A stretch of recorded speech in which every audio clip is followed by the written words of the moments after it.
Alright, assalamu alaikum. So a few more days to close the private entries for September, and today is what, like 24, 23.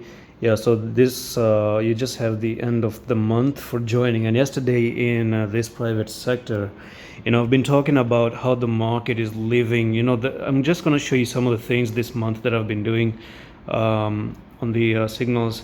So basically I started off with September. Here's a heads up. September is one of the worst months in crypto. Okay, so this was back in 21, and money is being removed from the market. You'll have to wait. Okay, and then we have more and more outflow of the market. Okay, and later on I'll share some patterns that are also getting destroyed due to the lack of volume, and then those patterns were as follows.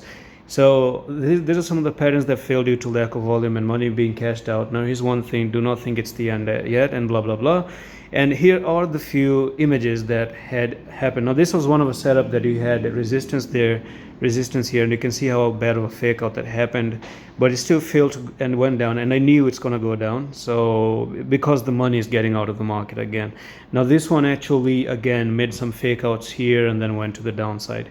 And then you have this one that had this resistance there, but still failed to cross and move up, and then came down when Bitcoin was dumping to the downside.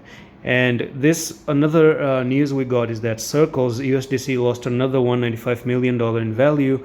Now looks like real money is leaving the crypto space, and the word here that you have to look at is living. Okay, so the money is getting out of the crypto and going back into Bitcoin at the moment. Bitcoin managed to make this wick down and then move to the upside as well.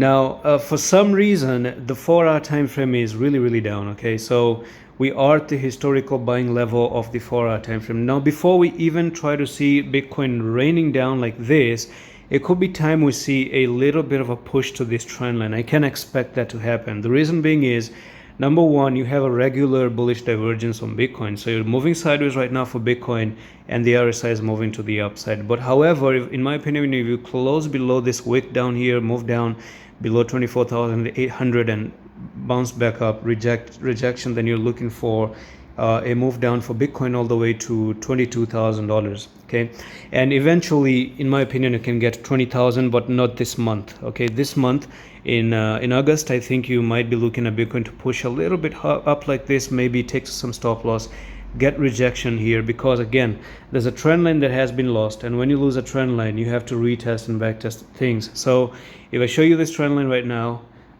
just gonna turn off the logarithmic scale right there, and you can see this is your trend line. You got the first touch, second touch, third touch. Okay, and once you have lost that, it seems like it's time for you to move up and retest things. You have a dragonfly doji right there as well. Now this candle is a reversal candle to the upside, but however, if you take it out, if you take this out, this is going to be invalidated, and you might be looking at Bitcoin actually dropping down instead of retesting the line. Okay, so all I'm talking about, all I want to say is I might expect Bitcoin to pump back up here at 27, 28K, and then finally try to push to the downside. So let's see what happens in this case, and some few more days for the private to end, and I'm going to see you the next one. Allah Hafiz.